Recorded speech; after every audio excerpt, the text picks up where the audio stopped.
जब तक हम स्वयं से प्रश्न नहीं करते हैं तब तक स्वयं उत्तर पैदा नहीं होते, और स्वयं की प्रश्न के बिना कोई उत्तर देने में तुम्हारी सहायता भी कर दे तो वे उत्तर हमें लक्ष्य तक नहीं पहुंचा सकते। जब तक हम चलना प्रारंभ न करें तो हाथ में कितने भी नक्शे रखे रहें, वे नक्शे हमें मंजिल तक नहीं पहुंचा पाएंगे। किंतु जब हमें जाना है, लक्ष्य बना लिया वहाँ जाना है, तो स्वयं हम खोजेंगे कि रास्ता वहाँ जाने का कौन सा है। पूछताछ करोगे वहाँ का रास्ता अच्छा वाला कौन सा है, शॉर्ट वाला कौन सा है, रास्ते में और क्या क्या पड़ेगा, कोई खतरा तो नहीं है, रोड खराब तो नहीं है, रास्ता पहाड़ी वाला है कि समतल वाला है, राजमार्ग है अपवाद मार्ग है, पगडंडी है कि रोड है। तो ये सब बातें कब पैदा होती हैं? जब लक्ष्य बनाया हमने, और जब लक्ष्य बनाया तो जिज्ञासा हमारे अंदर पैदा हुई। उत्तर हमारे पास नहीं भी हो तो खोज लिए जाएंगे, और जिज्ञासा हमारे पास नहीं है, उत्तर कोई हमें बता भी दे कि रास्ता यहाँ से ऐसा जाता है, भैया तुम समय बर्बाद क्यों कर रहे? बोले क्यों, हमें जाना ही नहीं है। जहाँ हमें जाना नहीं है तो समय बर्बाद क्यों कर रहे? जैसे कंपनी वाले तुम्हारा समय बर्बाद करते हैं, बैंक वाले समय बर्बाद करते हैं, भाई लोन ले लो, हाउस लोन ले लो, वाहन की लोन ले लो, दुकान के लिए व्यापारी लोन ले लो। उनको मालूम है इसका व्यापार बहुत अच्छा है, तुम्हारी नंबर बायोडाटा सब उनके पास है, तो फ़ोन आते हैं, वो तुमको समझाने की चेष्टा करता है, और आप क्या कहते हैं, भैया क्यों अपना समय बर्बाद कर रहे, मुझे कुछ नहीं चाहिए, और आप फिर क्या करते हैं, फ़ोन काट देते हो, और वो आपके पीछे लग जाता है, फिर दोबारा फ़ोन आता है, दोबारा फ़ोन आता है, फिर आप खाना फिर भी इसको नहीं अटेंड करते हो, ज़्यादा होता है ब्लॉक लिस्ट में डाल देते हो। तो अब क्या है कि वे आपको अपनी वस्तु देना चाहता है, आप लेना नहीं चाहते। वो समझा रहा है, भैया देखो तुम जब पूछोगे 4 बार फ़ोन लगा के तब भी मैं नहीं बताऊंगा, आज मैं स्वयं बता रहा हूँ। बोले जब मुझे आवश्यकता होगी मैं 4 बार नहीं 10 बार फ़ोन लगाऊंगा और बैठा रहूँगा अपना सब काम छोड़ करके, पर अभी मुझे आवश्यकता नहीं है। जब मुझे शीतल पदार्थों की आवश्यकता होगी तब मैं स्वयं दौड़ता हुआ दुकान तक पहुँचूँगा, और जब नहीं है तो शीतल पदार्थ मुझे दोगे तो न चाहिए। जब उष्ण पदार्थ की आवश्यकता होगी मैं स्वयं दौड़ता हुआ पहुँच जाऊँगा खोज करता हुआ, और नहीं अभी आवश्यकता तो कोई दे भी जाएगा, छोड़ के मैं भाग जाऊँगा। तो ऐसे ही जिस चीज़ की आवश्यकता होती है, जिस चीज़ को जाने का पाने का मन होता है, जिज्ञासा अंदर से पैदा होती है, व्यक्ति उसमें पुरुषार्थ करता है। तो यहाँ पर आचार्य महोदय ने जो बात बताई है कि ये सब विशेषताएं योगी के पास उस समय नहीं होती हैं जब योगी अपनी आत्मा में लीन है। उस समय तो शरीर भी इसका पर है, शरीर को भी नहीं जानता शरीर में क्या चल रहा है। बैठा है, शरीर पर मक्खी बैठी, मच्छर बैठा, चींटी बैठी, चींटी चढ़ रही है, धूल चिपकी है, क्या है, उस समय आत्मा में डूबा हुआ है, तो शरीर से भी अनभिज्ञ है, शरीर के प्रति भी इसका मोह नहीं।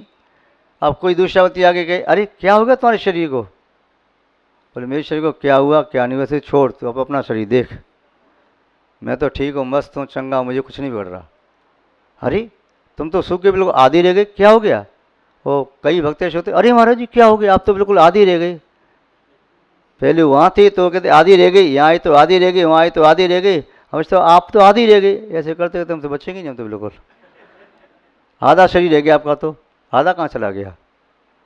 हम तो पूरी अपने आप को पूर्णांगी मानते हैं। वो भक्त दिखाना चाहता है मेरा महाराज के प्रति कितना देखो स्नेह है, कितना वात्सल्य, कितनी भक्ति है, कितनी मैं चिंता कर रहा हूँ। तो ऐसे प्रश्न कभी मत पूछो, जाके क्या पूछो, महाराज जी आपका धर्म ध्यान ठीक चल रहा है, महाराज जी आपका रत्नत्रय ठीक चल रहा है, आपके धर्म ध्यान के अनुकूल आपका स्वास्थ्य है, इतना पूछो। ये कभी मत कहो नेगेटिव, महाराज जी आप क्या है, आप तो उदास उदास से हैं, क्या है आप तो बिल्कुल शरीर हो गया। कभी भी किसी के साथ नेगेटिव बात कह के अपना प्रश्न या उत्तर मत दो, पॉजिटिव बात हमेशा रखो। पॉजिटिविटी पॉजिटिव यदि आपका प्रश्न और उत्तर है तो उसमें पॉजिटिविटी जनरेट होती है, और व्यक्ति उदासी ही होगा तो वह फिर तो तुम्हारे उत्तर को सुन करके वह प्रसन्न हो जाएगा। ये विद्यार्थियों ने एक बार किया कि नेगेटिव बोलने से कैसे असर होता है।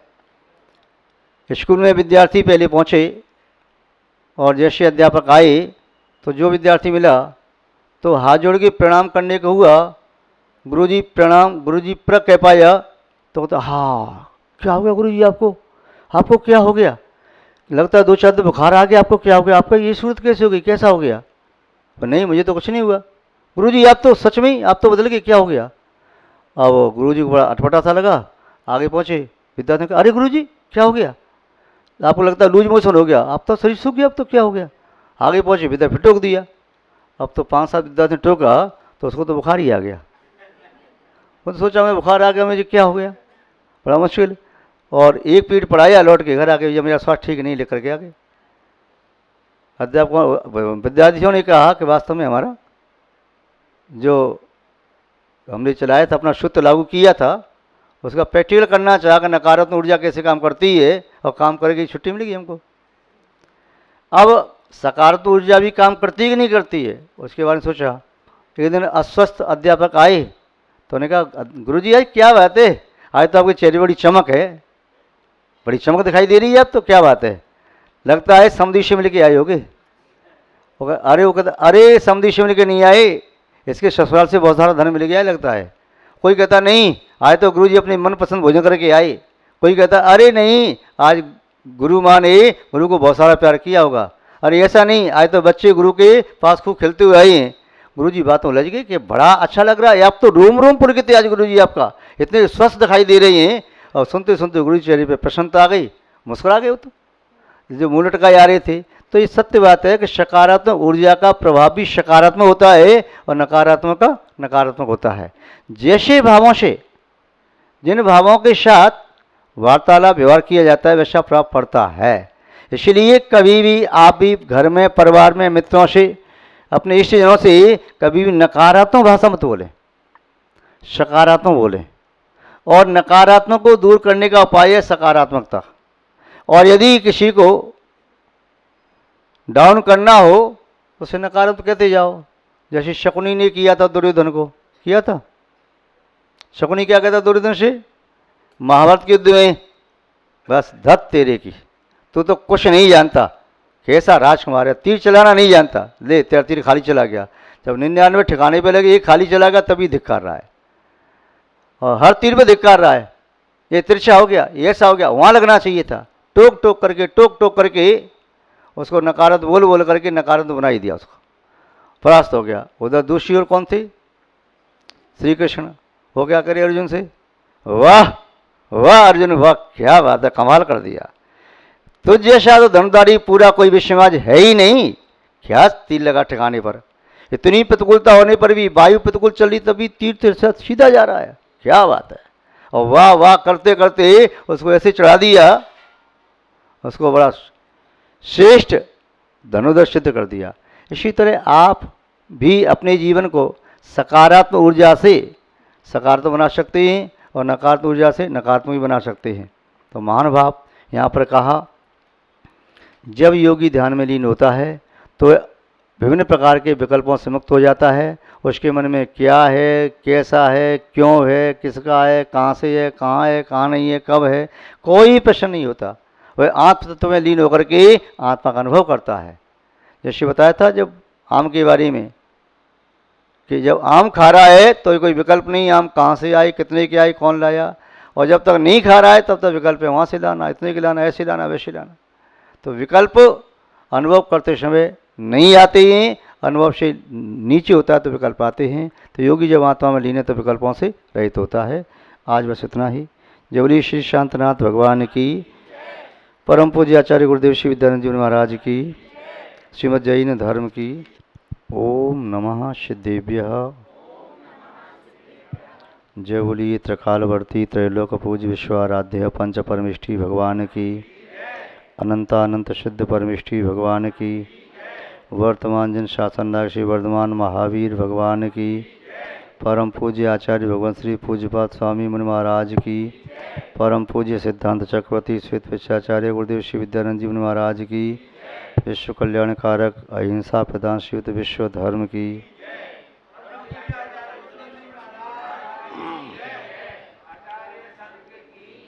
जैनम जेतु शासनम विश्व कल्याण कारकम। धर्म स्नेही सत श्रद्धालु यहाँ पर उपस्थित आप सभी भव्यवर पुंडरीक पुण्यात्मा महानुभाव।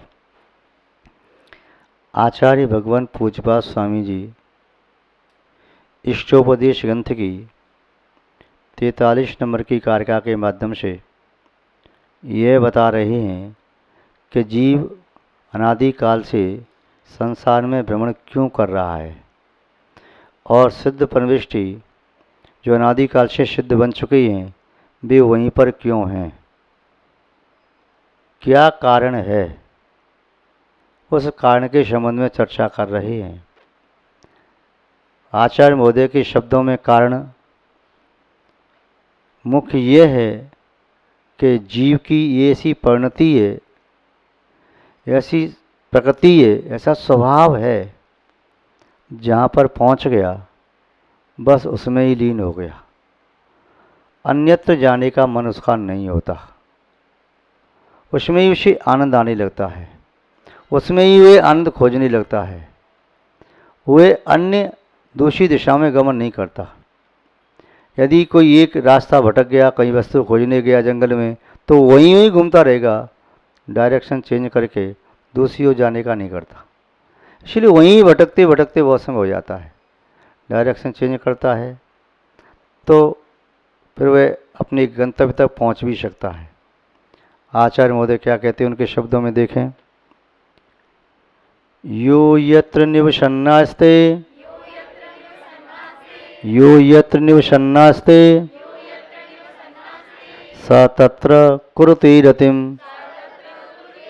स तत्र कुरुते रतिम यो यत्र रमते तस्मा यो यत्र रमते तस्मा धन्यत्र स न गच्छति धन्यत्र स न गच्छति। प्राय करके ऐसा देखा जाता है, किसी जीव की पूर्व पढ़ो तो तिरंश गति में जिस अवस्था में पहुंच गया, लगातार कई बार उसी पर्याय को धारण करता रहता है। चरदत्त के जीव के बारे में आपने पढ़ा होगा, चरदत्त चरित्र, उसमें जो बकरी को उसके चाचा निरुद्दत्त ने मार करके मशक बनाई थी, वह बकरा 7 बार बकरा बन रहा था, 7 बार से। ऐसे ही कोई मक्खी है, विष्ठा का कीड़ा है, मर करके पुनः विष्ठा वहीं कीड़ा बन गया। नाली का कीड़ा मर करके पुनः बार बार नाली में कीड़ा बन रहा। हाथी बार बार मर करके हाथी बन रहा। शेर बार बार मर करके शेर बन रहा। मनुष्य बार बार मर करके मनुष्य अवस्था में प्राप्त हो रहा है। तो ऐसी अवस्था क्यों होती है? घास है, घास का जीव मर गया तो मर करके अधिकांश चांस ये है पुनः बार बार घास बने, उसी प्रकार की घास बने, वही संस्कार उसकी आत्मा में पड़े हैं। उससे विपरीत वातावरण मिलने पर उसके विपरीत विचारधारा चलती है। अमृत मध्य कीटस्य सुरेंद्रस्य स्वालय देव जीविताकांक्षा मृत्युकांक्षा नरेवच। 2 जीव हैं, एक विष्ठा के मध्य कीड़ा है, एक स्वर्ग में रहने वाला देव है। दोनों में जीने की आकांक्षा है। स्वर्ग का देव स्वर्ग से या नीचे आना नहीं चाहता। भगवान के पंच कल्याणक आदि होते हैं, अष्टांग पर्व आ जाए तो नंदीश्वर दीप की आपकी पूजा भक्ति आदि करने के लिए, अकृत्रिम जिनालयों की वंदना करने के लिए आते हैं, किंतु फिर भी मूल शरीर से नहीं आते, उत्तर शरीर से आते हैं। उनका वहाँ से बाहर निकलने का मन नहीं होता। तो विष्ठा के मध्य में जो कीड़ा है उसे उसी में आनंद आ रहा है, जो गोबर का कीड़ा उसे गोबर में आनंद आ रहा है, जो भ्रमर है पुष्प पर बैठा है वह पुष्प से हटने का उसका मन नहीं होता। बिजली का कीड़ा है जो लाइट को देख करके आती है, पतंगे आदि उस पर बैठ जाते हैं, चाहे प्राणों की आहुति दे दें, पर उसी में बार बार आनंद आ रहा है। और वह मृत्यु को प्राप्त होकर के भी चाहता है कि अब की बार मैं पतंगा बनूं तो मेरे पंख मजबूत हों। विष्ठा कीड़ा कहता है अब की बार मैं कीड़ा बनूं तो मेरी शरीर में सामर्थ्य हो। विष्ठा की गोलियां से बनाता है वो कीड़ा। तो इस प्रकार से उसे उसमें ही रति आती है, उसमें ही लीन रहता है। जो मनुष्य जिस परिवार में रह रहा है वह परिवार उसे अच्छा लगता है, जिनकी संगति में रह रहा है वो संगति अच्छी लग रही है। पूजा करने वालों की एक टोली, एक टीम है, ग्रुप है, तो उनको उस कार्य में अच्छा लग रहा है, और दूसरे व्यक्ति बाहर ताश खेल रहे हैं, उन्हें वहाँ अच्छा लग रहा है। ताश खेलने वाला व्यक्ति या उसे देखने वाला व्यक्ति उसे छोड़ करके मंदिर में नहीं जाना चाह रहा, और मंदिर वाला व्यक्ति बाहर आना नहीं चाह रहा। जो माता बहनें आरदीनी चौक में उपस्थित हैं, वे आरदीनी में संलग्न है, उन्हें वहाँ आनंद आ रहा है, और जो बाहर चर्चा करें, झगड़ा करें, उन्हें उसमें आनंद आ रहा है। बाहर वाले अंदर नहीं आना चाहते, अंदर वाले बाहर जाना नहीं चाहते। जो पुण्य की क्रिया में संलग्न है, उसे पुण्य की क्रिया में आनंद आ रहा है। जो पाप की क्रिया में संलग्न, उसे पाप की क्रिया में आनंद आ रहा है। एक व्यक्ति अपने स्थान से छोड़ करके वहाँ जाना नहीं चाहता, वलात उसे वहाँ से खींच करके कोई ले आए, फिर यहाँ जो उसका मन लग गया तो यहाँ सब जाना नहीं चाहता। एक व्यक्ति बोला, जब मैं घर में रहता हूँ तो बाहर जाने का मन नहीं होता, और बाहर पहुँच जाता हूँ, घर में आने का मन नहीं होता। जहाँ पहुँच के वहीं पर बस आनंद आने लगता है। तो ये संसारी प्राणी की दशा है, उसकी ऐसी प्रवृत्ति, ऐसा उसका स्वभाव है कि वो जहाँ पहुँचता है वहीं पर जाकर के रतिम, उसके प्रति उसकी रति हो जाती है, राग द्वेष की प्रवृत्ति हो जाती है उसके बीच में ही। और देखो आश्चर्य की बात तो ये है, अपने शत्रु के साथ रह रहा है, दोनों की बन नहीं रही, खटपट हो रही है। यदि इसे खटपट हो रही, 1 मिनट भी नहीं बन रही, यदि उसमें से एक को अलग कर दिया जाए तो वह उदास हो जाएगा, दिन भर काटना मुश्किल हो जाएगा। अब कहाँ, अब मैं कैसे चर्चा करूं, मेरा साथी चला गया, और तुम ही तो कहते थे कि तू जा यहाँ से। भैया द्वेष करने के लिए भी मुझे चाहिए था, उसके साथ द्वेष करने में अच्छा लग रहा था। अब द्वेष करने वाला व्यक्ति कहाँ से खोज के लाऊं? राग कर रहा है तो राग करने के अच्छा लग रहा था, वह चला जाए तो राग की पुष्टि में कहाँ से करूं? जिससे मोह कर रहा है उसके साथ रहने में मोह की प्रवृत्ति चल रही थी, वह चला जाए तो मेरा मोह टूटता है। अब